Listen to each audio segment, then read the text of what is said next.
survives, this is where we left our heroes yesterday, those who have some kind of advantage. And in the case of our bacteria, the advantage that we talked about yesterday was a thicker cell wall. Having a slightly thicker cell wall can give bacteria an advantage that allows them to survive. So variation is good. Because when going gets tough, if there's some variation, somebody's going to survive. Now, it may not be so great in the case of bacteria and us. And, well, should we just cut to the chase and watch the video? Did anybody watch the video of the giant plate? Okay. Do you know what a bacterial culture plate is? We will probably make them in here. Usually it's a petri dish. It's usually about this big. They put some stuff in the bottom. It's basically like meat jello. It's got some nutrients that the bacteria can eat because they have to eat something. And you put some bacteria on that plate and you give them nice conditions for them to grow in, and they grow and they cover up the plate. Easy enough. Hold. What researchers, and I think it was at Stanford, did was they said, okay, well, you know, you can make a bacterial plate this big. What if we make one the size of that table? And they made this giant bacterial culture plate. And they turned some bacteria loose on it.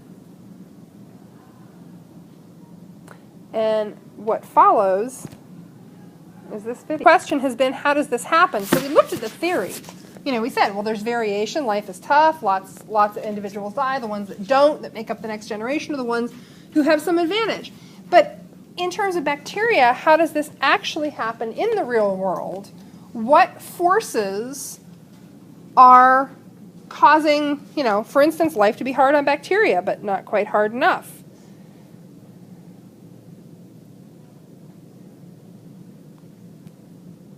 Okay. Number one, causes of, I'll read this, then I'll shut up, let you copy, and then we'll talk. Causes of antibiotic resistance. Using antibiotics for non-bacterial infections.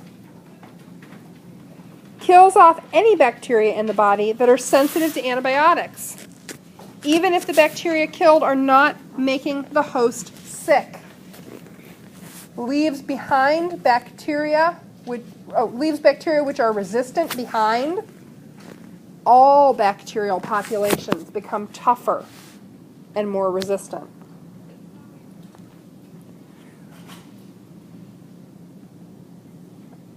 Are bacterial infections the only thing that can make you sick? Can you be sick and not have a bacterial infection? Yeah.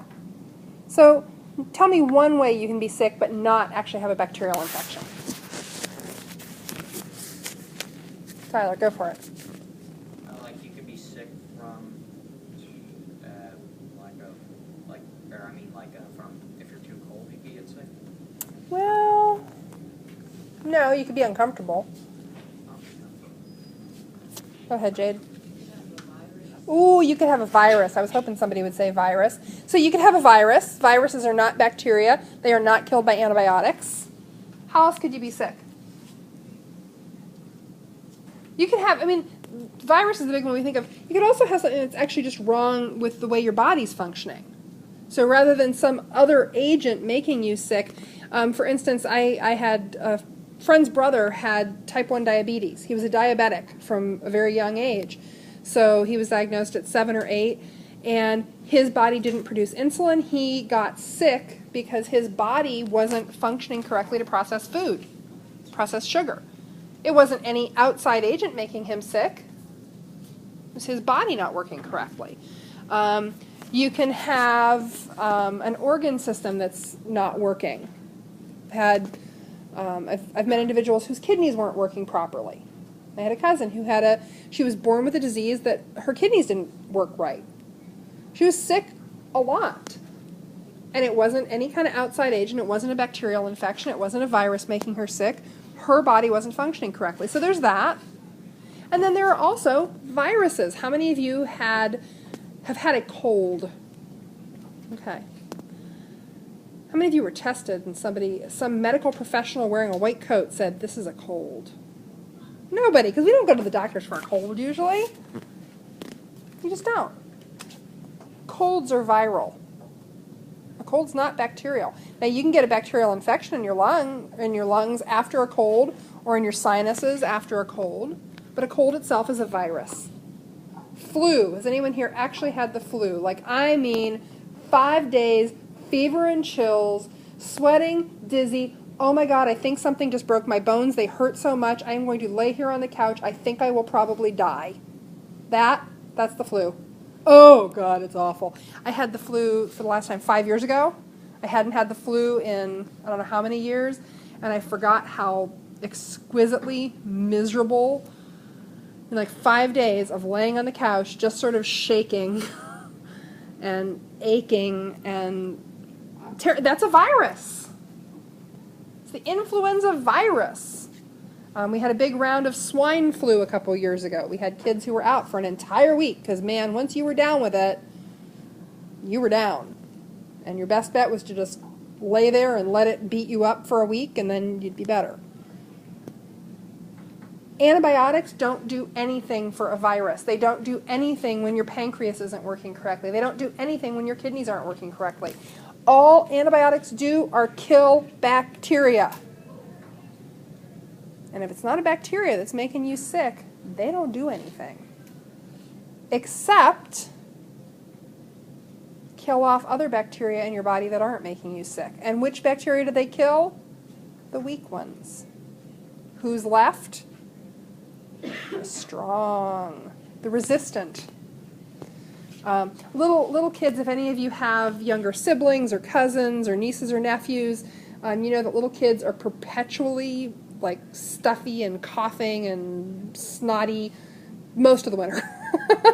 And my daughter's no exception. She's in daycare, and starting in about a month and a half, I expect that we'll have like the progression of coughs, sniffles, snot, just that whole general little kid winter thing. And last year we had that for, I don't know, it seemed like a month. I took her to the pediatrician, and they said, you know, she's had just snot and sniffles and a cough for a month. And they said, has it actually been a month, or has it been she has one for 3 days and then she's better, and then she has one again and then she's better? And I said, well, that. He said, she's getting a series of viruses. Kids this age do that. That's what happens. Their immune systems are tuning up. They get all those viruses. Giving her an antibiotic will only kill the bacteria that are resistant, that are not resistant. In the case of a virus, you don't want to take an antibiotic. You don't want to take an antibiotic just because you can. Old school docs used to kind of prescribe antibiotics for everything, like, you got a bump on your head, here's some penicillin. Seriously. Because it was a miracle. It was a miracle. People didn't have to die of pneumonia. That's a miracle. But prescribing antibiotics when it is not a proven bacterial infection creates resistance. How is this something that you can affect? You go to the doctor and they say, well, we're not sure what it is, but we can give you an antibiotic. You say, well, wait, is it bacterial? You're allowed to do that. You realize that, right? You're allowed to advocate for yourself. You're allowed to say to a doctor, to a medical professional, you, a 15-year-old human being, 16-year-old human being, whatever you are allowed to say, well, is it a virus? Because if it's a virus, I shouldn't be taking an antibiotic. That just creates antibiotic resistance. They'll be simultaneously impressed and irritated with you, I can assure you. You can say that, and you should. That's the part that you can do. Well, wait, is this a bacterial infection? If it's not a bacterial infection, I don't want to take an antibiotic.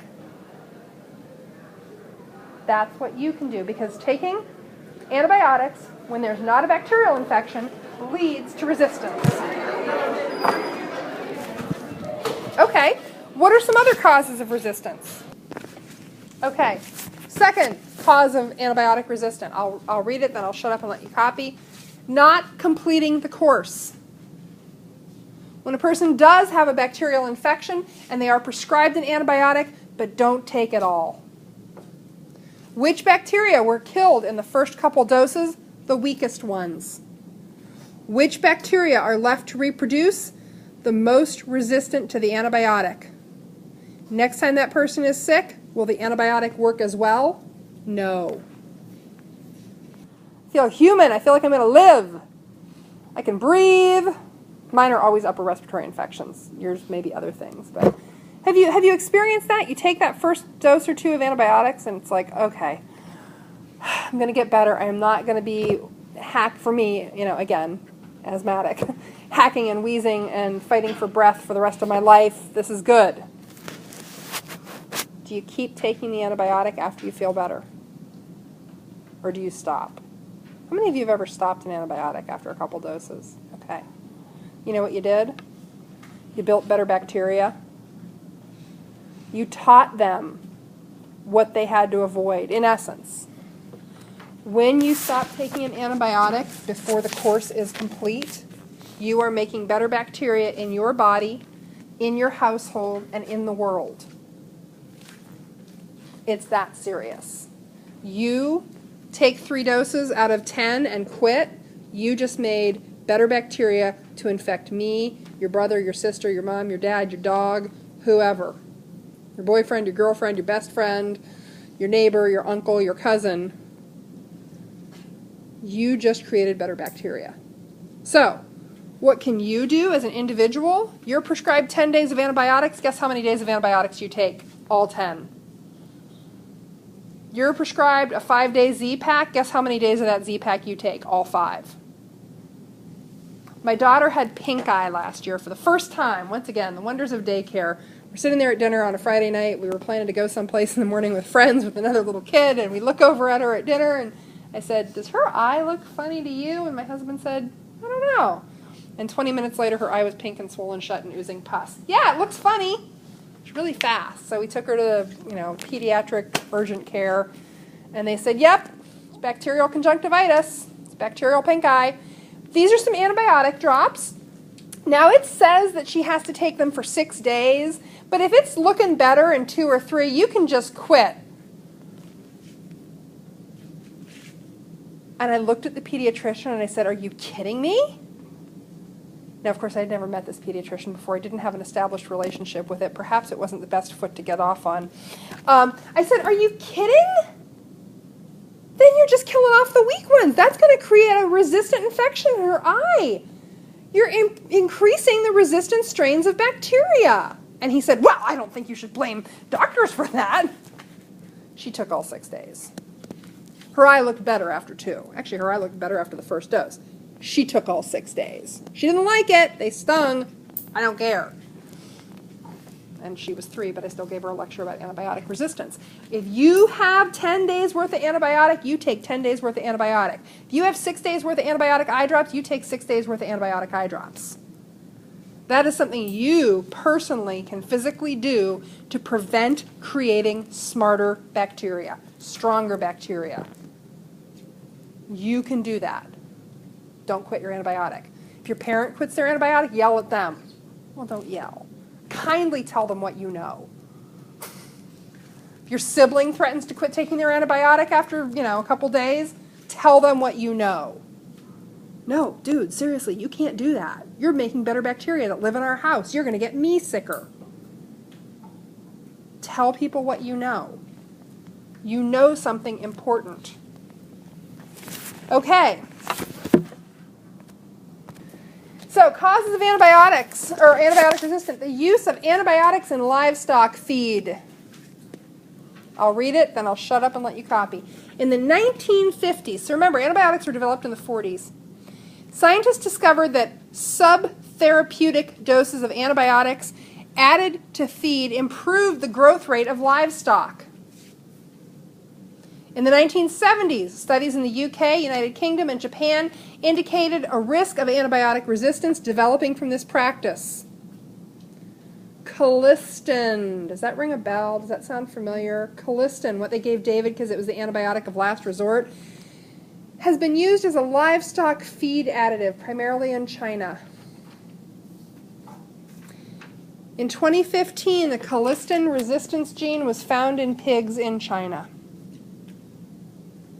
In 2016, the same gene, MCR1, was found in a woman in Pennsylvania. In 2016, it was found in pigs in South Carolina and Illinois. It's here, folks. They just found it in a 2-year-old girl in Connecticut. Okay. Let's start off with talking about what the word subtherapeutic means. What is a therapeutic dose? Can you imagine what that might be? It's not something I expect that you would just know, but you might be able to figure out. So, what do you think? Very small. Well, subtherapeutic is a tiny dose. Yeah, a therapeutic dose is what's required to make you better. So when you take an antibiotic, when you were a little kid, you got probably the same pink bubblegum flavored whatever that everybody else does. And it's whatever the antibiotic is in a suspension, and it will say, you wouldn't have read the label, your parents would have. For a 40-pound kid, they get this much. For a 60-pound kid, they get that much. For an 80-pound kid, they get that much. That's the therapeutic dose. That's how much of the drug you need for every unit of body weight. That's how much will make you better, how much will kill enough of the bacteria to allow your immune system to do the rest of the work. A subtherapeutic dose is less than that. Sub meaning below. So therapeutic dose is how much it takes to get you better.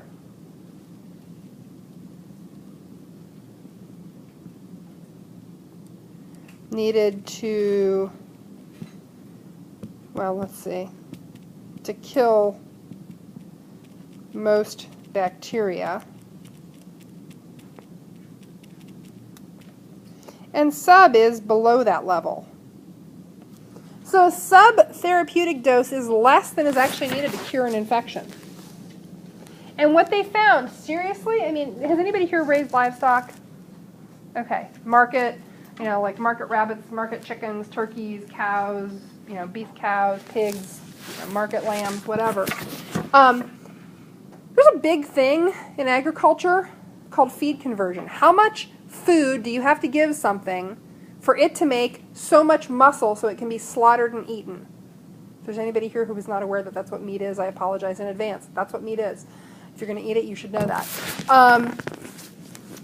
How much, because the more food you have to give an animal to get it up to slaughter weight, the more expensive that meat is. The less of a profit there is in it for the producer, for the farmer. Well, if there was some way to cut the amount of food you needed to give it to get it to slaughter weight, that'd be fantastic. And sure enough, in the 50s, what they found was giving just a little bit of antibiotic made animals gain weight faster. They got bigger faster. Cheap meat. It made a huge difference in providing cheap meat to market because animals got bigger faster. Well, biologists even early on warned that they would become resistant to, you would have bacteria in those animals that would become resistant to antibiotics. And in the 70s, people proved it. There were numerous studies that looked at this. And a lot of biologists have said all along, you can't do that. That's a terrible idea. But we've continued to do it. Now, in some countries, it's illegal. In some countries, it is not done. It is done widely in China. It is still done to a lesser degree in this country, but it is still done. It's not done with chickens, I believe, but it's still done with hogs and maybe with cattle. I'd have to look up the legislation. Colistin is an old antibiotic. We said that. Hasn't been used a whole lot. Not a lot of demand for it, so you know what that means? It was cheap. It's also nasty, toxic. Remember David said he could feel it destroying his kidneys? And it does. It does kidney damage. It can kill you. It was dirt cheap. So it's been used in Chinese hog production for a number of years. And people said, we're going to develop colistin resistance. In 2015, they found the first cases of bacteria carrying a gene that made them resistant to colistin,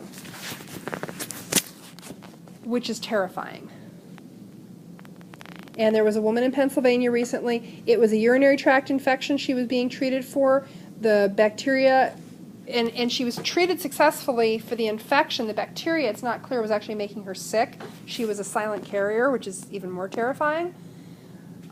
she had bacteria in her body that had this gene in it. She had not traveled out of the country, because that's what one of the things they'll look for is, okay, have you been to China recently?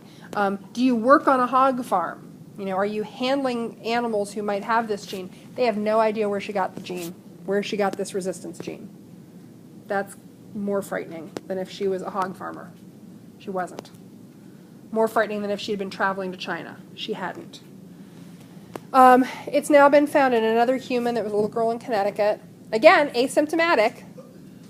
And it's been found in pigs in the last few months in 2 locations in the U.S. So this gene is out there.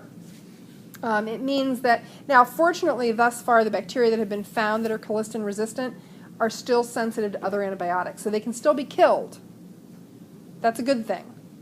But this gene is out there. What can you do here? Well, if you've got the wherewithal to do it, raise your own meat. Seriously.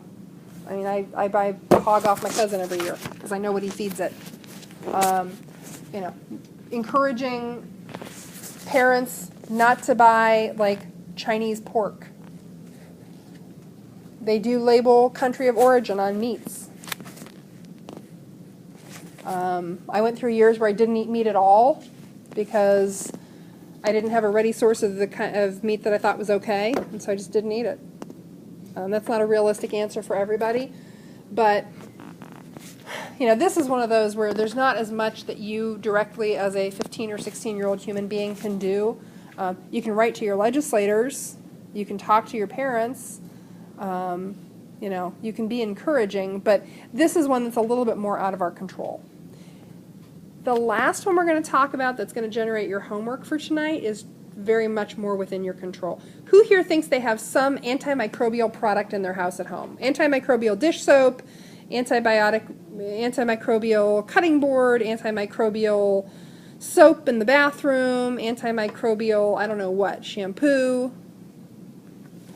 Your homework is going to be to take a picture of an antimicrobial product. So, soaps and dish soaps are real common ones right now. Foaming dial hand soap, now with antimicrobial action. Well, I'll probably stop here. I'll give you the assignment. Now, if you don't think you have any antimicrobial product at home, if you can stop by Dollar General, if you can stop by Giant Eagle, if you can stop by a grocery store, you will find rows and rows and rows of antimicrobial products. Take a picture.